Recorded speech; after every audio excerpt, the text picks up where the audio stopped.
Omira thought she buried her past, but her daughter dug it up, then wore it like skin. They said Omira's life was proof that grace could rise from ashes. But grace, as it turns out, can be the most dangerous disguise of all. Before Omira became the woman everyone admired, she was just a girl with a baby on her hip and no husband beside her. Her man had died young, too young, choking on promises he never got the chance to keep. He left behind a daughter, a pile of debts, and a silence that wrapped itself around Omira's neck like a scarf in the heat. People pitied her, for a while. Then they moved on. She did not. She fought, scrubbed floors, hawked soap, braided hair under trees, anything to feed Lola. She went days without meat, without rest, without help. Her hands cracked from the soap water, her back ached from standing too long. But she never begged, never complained. She became hard in the ways women must become when there's no one left to catch them. Lola grew up watching all of it. The long walks to fetch water, the hunger hidden behind laughter. The night her mother fainted in church and said it was just heat. Even as a child, Lola understood. Life was not kind to women who didn't have a man behind them, and yet she never heard her mother curse fate. Omira carried herself with dignity, even when she had nothing but threadbare wrappers and hope. When things finally started to change, when the stall opened, when the money started to come in, people whispered that Omira had found her blessing. But they never asked what she lost to find it. They only saw the fine fabrics, the clean stall, the way her skin glowed like peace lived inside her. They didn't know about the nights she still cried in her sleep, or the days she stared at Lola like she was both her pride and her fear. Every morning, Omira tied her wrapper with sharp precision, her blouse crisp, her lips bare. She never wore makeup. She didn't need it. Her beauty came from the way she held her pain so well no one could see the shape of it. People called her graceful, but grace in her case was just pain with good posture. Lola, now 18, worked beside her. She had her father's height and her mother's stillness. She rarely smiled, but her eyes saw everything. Lola didn't ask for much, just to understand the woman she called mother. But understanding Omira was like chasing smoke. You could see her clearly and still know nothing about what burned beneath. They were close, but not open. Loving, but guarded. They moved like two women walking the same road with different maps. Omira didn't explain her choices.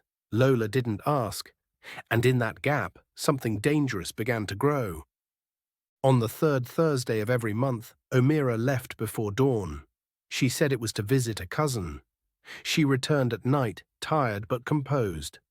Lola noticed everything: the changed earrings, the money counted twice, the silence that lingered like perfume. But she said nothing. Not yet, because Lola remembered her mother's struggle.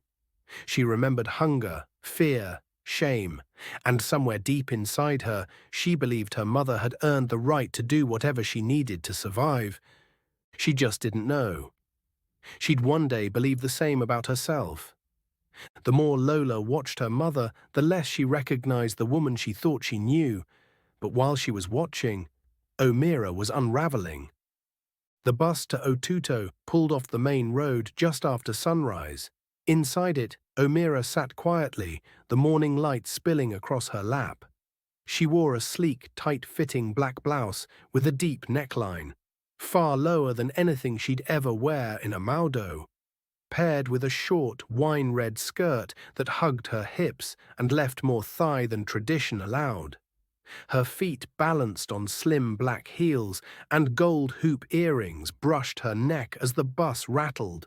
Her lips, usually bare, carried a bold red gloss. She didn't look like a woman escaping. She looked like a woman returning to something she hated, but had learned to perform. She remembered the early years, carrying Lola on her back with blistered feet, praying each market day would bring in just enough to buy dinner. Those days were long gone, but the desperation had carved itself into her bones. This wasn't about pleasure. This was about never returning to that place again.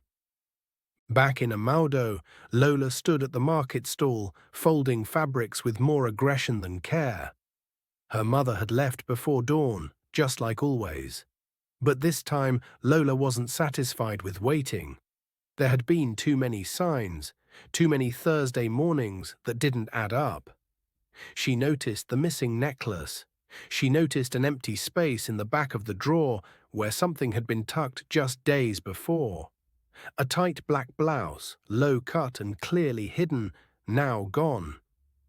And most of all, she noticed the heaviness in her mother's eyes the day after these trips, like she was borrowing strength from somewhere that charged too much interest. By midday, Lola made up her mind. She closed the stall early and went home. She searched through her mother's wardrobe again, slower this time. This wasn't rebellion, it was revelation. In the back of the wardrobe, behind old headscarves, she found it. A red scarf that smelled like smoke and unfamiliar perfume. Not the kind of thing Omira would wear to visit a cousin. She remembered the night she and her mother slept on the floor because the landlord locked them out. Lola had sworn she'd never let her mother suffer again. But now, looking at the scarf, she realized her mother had just learned to suffer differently, quietly, elegantly. Meanwhile, Omira moved through the guest house like muscle memory. She greeted the older woman at the front desk with a nod, received her room key without a smile. The room was clean, plain and quiet. She always brought her own bed sheet. She laid it down carefully. The mirror in the room was cracked in the corner. She liked it that way. Full reflections made her feel exposed. The first man came at 1 o'clock, the second at 3:30. Omira didn't enjoy it. She didn't cry either. It was a job. It was a sacrifice. It was a chain she'd locked around herself the day she accepted a loan from a man who never forgave without interest. The debt still lingered, not just in numbers, but in power. Every time she tried to stop, he reminded her of what she owed. And Omira, for all her pride, could not walk away. Not yet. Lola, now pacing the compound at home, felt something tighten in her chest, a fear she couldn't name. She sat on the steps with her arms wrapped around her knees. In that moment, the stall, the school books, the good grades, they all felt like decoration around a hollow truth. At sundown, Omira returned to the bus park with her face bare again. The earrings were tucked away, the lipstick wiped clean. The tight black blouse was now folded deep in her bag, along with the short red skirt she had worn, one that hugged her hips and rose far above the knees. She had changed into a faded wrapper in the station restroom, wrapping it tightly over plain underclothes the way Amaudo women did. Her heels were replaced with worn leather slippers. It was a quiet ritual, perfected over years. Remove the woman who earned the money. Become the woman they could respect. But even stripped down, the weight didn't leave her. Her back ached. Her hands trembled slightly as she counted her money. She didn't feel dirty. She felt invisible. She got home late. Lola had left the lantern burning, but she was already in bed. Or pretending to be. Omira peeked in, whispered a soft "good night" that hung in the air like a lie. She didn't notice Lola's eyes flutter open as she walked away. The next Thursday, Lola left the house before dawn. No plan. No lie. Just a feeling she couldn't shake anymore. She dressed plainly. Loose jeans, oversized shirt, scarf tied low over her forehead, and moved like a shadow through Amaudo. Her mother had already gone. At the junction, she slipped into a KK and whispered to the driver, "Follow that bus, not too close." The man raised an eyebrow, then shrugged. Dust rose as they trailed the vehicle out of town. The sun was barely up, but Lola's heart thudded like it was already midday. The bus to Otuto stopped twice. On the third turn, Omira got off, not at a final stop, but at a side street near a mechanic's yard.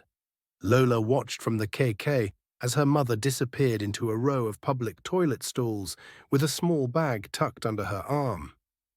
10 minutes passed, then 15, and when Omira emerged, she was no longer the mother Lola knew. The wrapper was gone, the blouse replaced. In its place, a tight black dress, smooth, sleeveless, clinging to her waist and thighs, with a neckline that plunged far deeper than dignity back home would allow, red heels, gold earrings. Her lips painted the color of sin. Lola leaned forward, fingers gripping the edge of the seat. Her mouth parted slightly, not from shock, but recognition. This wasn't a stranger. It was a version of her mother she'd never been allowed to see. A woman she could barely reconcile with the one who fried Akara at dawn. Omira didn't look around. She walked slowly but purposefully down the street and turned into a beige guest house with cracked paint and no signboard. The door swallowed her whole. Lola stayed across the road, pressed to a crumbling wall, watching. People came and went, men, always men. Some knocked, some lingered, every one of them left with their shirts wrinkled and their faces looser, lighter. But Lola only felt heavier. The truth had arrived, but it carried no comfort. When her mother finally stepped out just before sunset, she had changed again. Heels gone, makeup wiped, the black dress hidden beneath a loose wrapper. But her face was blank. Not sad, not angry, just hollow. And now, for the first time in her life, Lola knew why. She thought of all the nights her mother stayed up boiling pap for customers. The way her hands looked like sandpaper back then. Lola used to think the stall had saved them. Now, watching those strange men enter and leave, she wondered what really did. She went home that night and didn't speak. But something in her had shifted. She sat on the edge of her bed and stared at her reflection in the window. Is this what strength looks like, she thought. Is this how women survive when the world keeps asking for more? It happened days later. A man had been watching Lola at the market, not in a crude way, not like the others. He was older, maybe in his 40s, with careful hands and a quiet smile. The kind of man who lingered at the edge of things, never rushing. He didn't flirt, he observed, he waited. The first time he spoke to Lola, it was about fabric. The second time, about her stall. The third time, he simply said, "You look tired." She didn't answer, she didn't trust it. But something in his tone wasn't predatory, it was patient, professional. Like someone used to cutting deals without raising his voice. A few days later, she saw him again near the clinic. This time, he offered something else. Not directly. He handed her a small piece of paper and said, "If you ever need more than this, life is offering. Just show up." No pressure. Just a time. A hotel, a room number. Lola kept the paper for 3 days. She stared at it more than she admitted, and when the world felt too quiet, she went. She didn't use her real name. She told herself she wouldn't go through with it. Just look, just sit, just leave. But the room was already booked. She arrived early, nervous, heart pounding, palms sweating against her knees. The number matched the paper. The door was unlocked. She stepped inside, sat on the edge of the bed, and stared at the wall like it might offer an escape. 10 minutes later, there was a knock. Then the door opened. The man who stepped in was not the one from the market. He was younger, clean-cut, smiling. He paused when he saw her, then said gently, "He said you were ready." Lola blinked. Her mouth was dry. Everything suddenly felt rehearsed. It wasn't what Lola expected. The man was clean, calm, businesslike. He handed her the envelope before touching her. He didn't hurt her. He didn't speak much. He just completed the transaction and left. Lola sat on the edge of the bed for nearly an hour, fully dressed. the envelope clenched in her hand like it was burning. She didn't feel power or shame, just a blankness, like she'd been pushed into something she hadn't chosen but still somehow couldn't turn away from. She walked home slowly that night, skipping shortcuts, her fists tight. It didn't feel like rebellion. In a strange way, it felt like inheritance. Not something she chose, but something passed down. Her mother had taught her to survive, not with words, but with silence, with sacrifice, with shadow. Omira didn't notice, not at first. She was too busy hiding her own shame to imagine her daughter might be carrying something darker than silence. The hints had been there, too many. A scarf she didn't recognize, a faint scent of unfamiliar perfume, excuses about errands that never quite matched the clock. She had brushed them aside, blamed it on stress, on adolescence, on anything but the truth, until the night she went searching for Lola's misplaced ID and opened her old school bag. Inside, tucked between a worn notebook and a wrinkled envelope, was a single folded note. No name, just a time and a room number. Omira stared at it for a long time, not breathing, and then it all came together. The perfume, the late returns, the mismatched lies. Her legs gave out before the tears did. Lola hadn't just crossed the line. She'd kept walking, and Omira hadn't seen a single step. Omira waited until the house was silent. No lanterns, no footsteps, no lies left to lean on. She opened Lola's door slowly. Her daughter lay curled on her side, facing the wall, breathing steady. But Omira knew, a mother always knows. That stillness wasn't sleep, it was waiting. She stepped inside, her voice low but trembling. "Get up, we need to talk." Lola turned, slow and calm, too calm. That was what scared Omira most. Not anger, not defiance, but that quiet, cold stillness, the kind that only grows in people who've seen too much too soon. Omira pulled the chair from the corner and sat at the foot of the bed, hands folded tight in her lap. She didn't ease into it. She couldn't. "I found the note," she said, "in your bag. No name, just a time, just a room." Silence. "I want to know what you've done, Lola." Lola didn't flinch, she just stared. Then, after a long breath, "You already know." Omira's mouth parted. "I don't," she whispered. "I didn't. I followed you, Mummy." The words landed like a stone in still water. "I saw you go to Otuto. I saw what you wore. I saw the men. All of it." Omira's body jerked back like she'd been slapped. Her mouth moved, but nothing came out. "I didn't understand it then," Lola said, her voice hollow. "But I do now." She paused. "I understand why you did it. I understand how easy it is once you stop looking at yourself." Omira's breath broke. "You, Lola." "Yes." Lola's eyes burned, but she didn't cry. "I did it. I've been doing it. You weren't hiding it. You were teaching it. Not with your words, but with your silence." Omira clutched the edge of the chair like it could stop her from crumbling. "I never wanted this for you," she said. "I did everything I did so you'd never have to." "But I did have to," Lola snapped. Her voice finally cracked. "Because you showed me strength meant swallowing pain. You called it grace. You made it look like survival. And I thought, maybe this is what women do when the world gives them no other way." Omira shook her head, but her body betrayed her. Her lips trembled. Her eyes blurred. "I was trying to protect you." "Then why didn't you stop before I saw?" Lola asked. "Why didn't you warn me what it cost?" The silence that followed wasn't peace. It was grief. Heavy, loud, crushing. Omira looked at her daughter, the same jawline, the same stare, the same refusal to break, and she realized she hadn't just passed down struggle, she'd passed down a blueprint.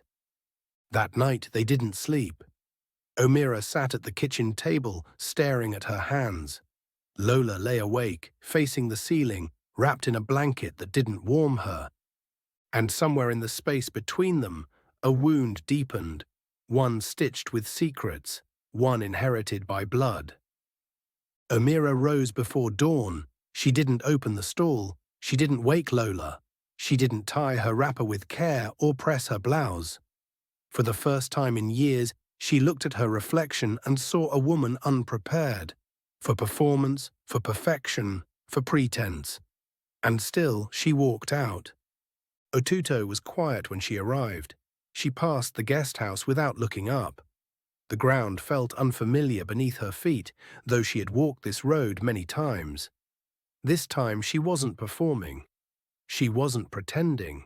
She was just Omira, stripped down, worn thin, and finally ready to end what should have never begun. She was just a mother who made a deal with her shame and lost. She found the man who had once helped her, the one who offered her a lifeline when Lola was small and sick, and the landlord had emptied their home. He gave her money when no one else would, then demanded something far more costly in return. Just once, he had said, just one time. But it became a pattern, a cycle, a chain, and Omira had called it sacrifice, because she told herself it was for Lola. She laid an envelope on the table, money she had saved for Lola's university. "We're done," she said, her voice steady. He laughed, low and bitter. "Took you long enough. You could have had more if you stayed." Omira looked him straight in the eye. "I gave you years," she said, "but my daughter, she won't give you a second." She leaned in just slightly. "You may have owned my silence, but you'll never touch her story." And with that, she turned and walked away, lighter than she'd felt in years.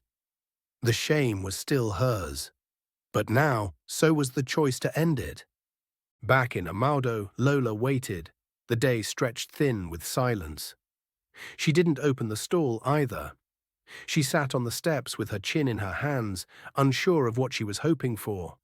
Forgiveness, clarity, an apology she wasn't even sure her mother owed her. The truth had shattered something, yes, but it had also carved out space, a painful kind of honesty that demanded both women choose, repeat or release. Omira returned in the evening. She didn't speak at first. She placed her keys on the table, removed her earrings, washed her hands. Then she sat across from her daughter and said the thing she should have said years ago, "I did it for you." Lola didn't flinch. She didn't nod either. She just listened. "For your medicine," Omira continued, "for your uniform, for your first notebook. I thought if I paid that price you'd never have to. But I was wrong. It wasn't just my body I gave, it was my silence. And now I see, that cost us both more than I ever imagined."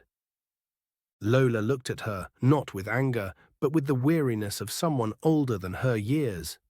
"I didn't need you to be perfect," she said quietly. "I just needed you to be honest. I needed you to tell me what to look out for before I walked straight into it."